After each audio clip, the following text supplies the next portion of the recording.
We're going to be doing the right hand sum using a table, and we're going to be using 4 subintervals. And the subintervals are basically the rectangles we make on the graph, helping us find the sum. So since we're going to be using 4, I like to go like this. If you don't have highlighters, I like to go from using this method. So we're going to go from 0 to 1. So that's one of our subintervals. And then we're going to go from 1 to 3.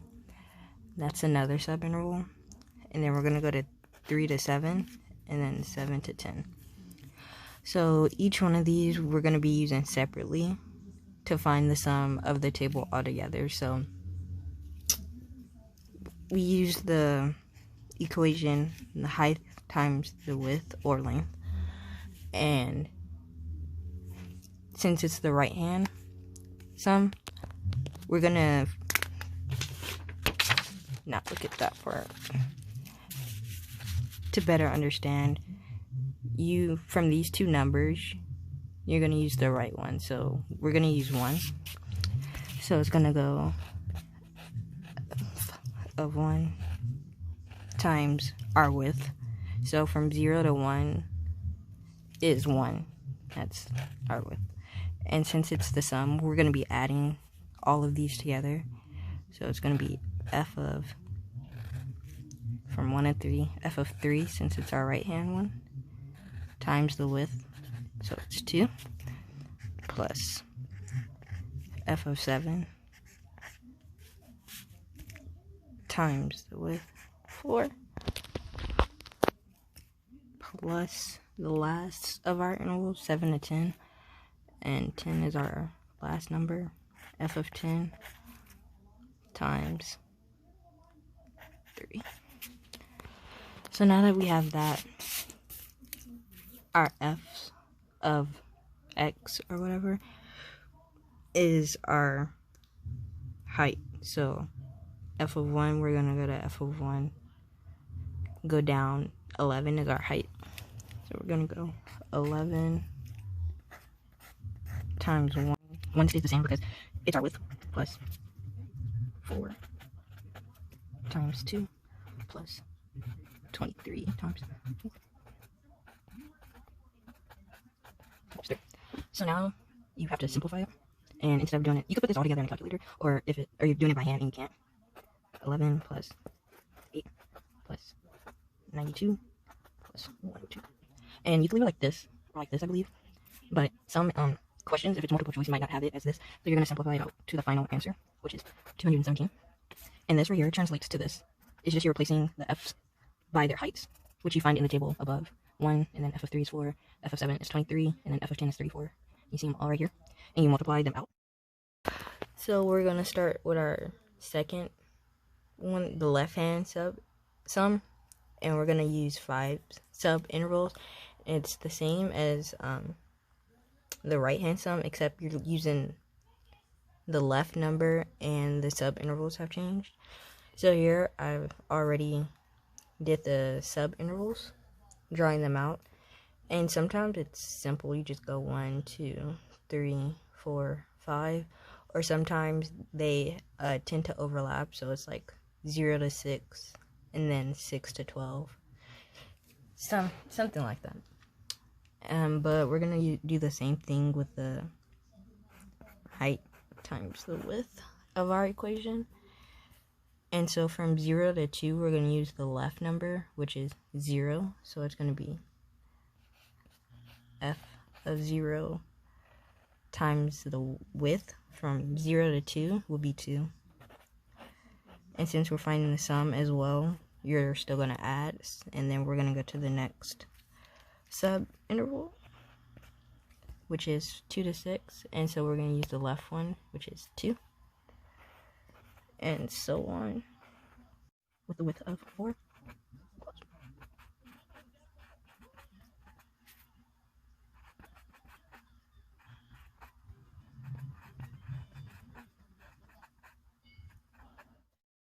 So now we're gonna find, we have the width and the number we're going to be using to find the height. So the height of 0 is 15, so we're going to go 15 times 2, so that's height times the width, plus height of 2, 6 times 4, and so on.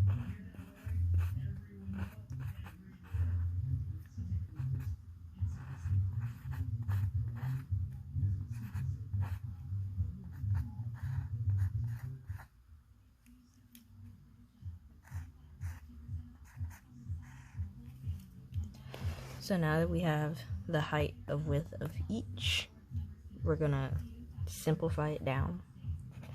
So 30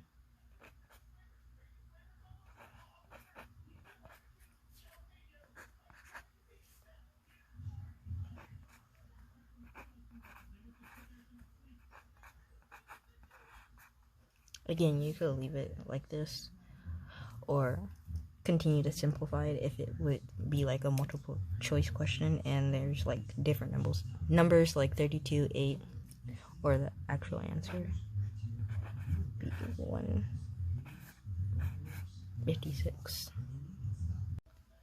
This one we're going to be doing the midpoint sum.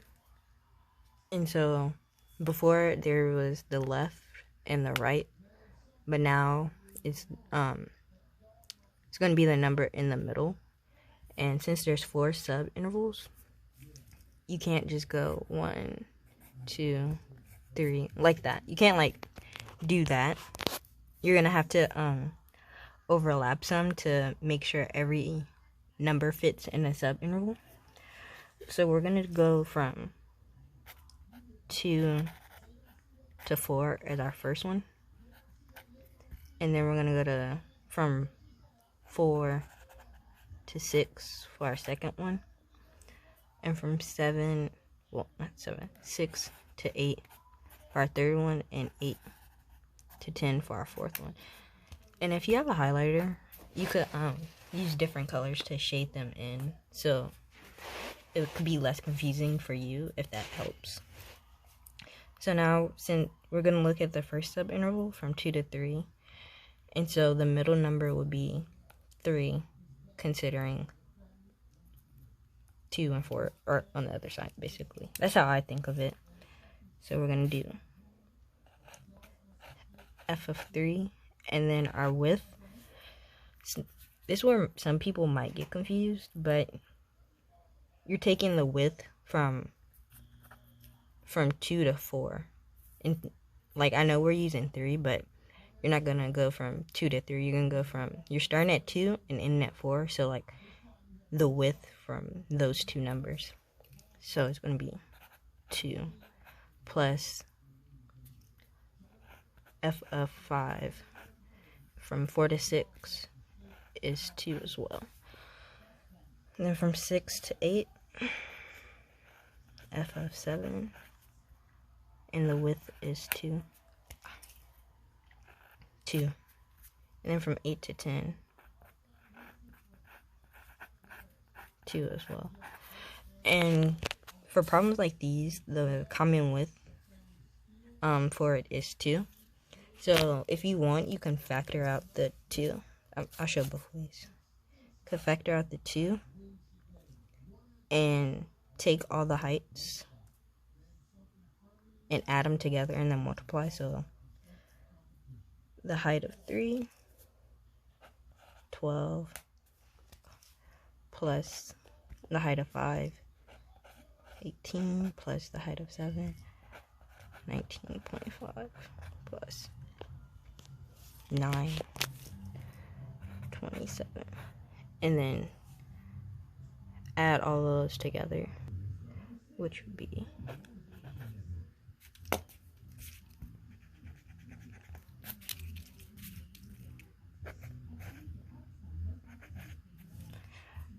and then you're gonna multiply that times 2, which will give you 153. That's one way to do it, or you could just multiply the the height and the width individually. I like to do it that way, even though it's more work. It just makes me feel comfortable.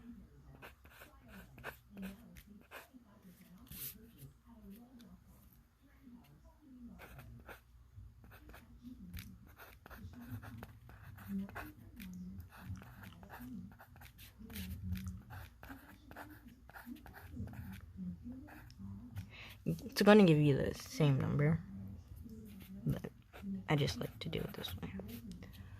And yeah, that's how you do the midpoint for me.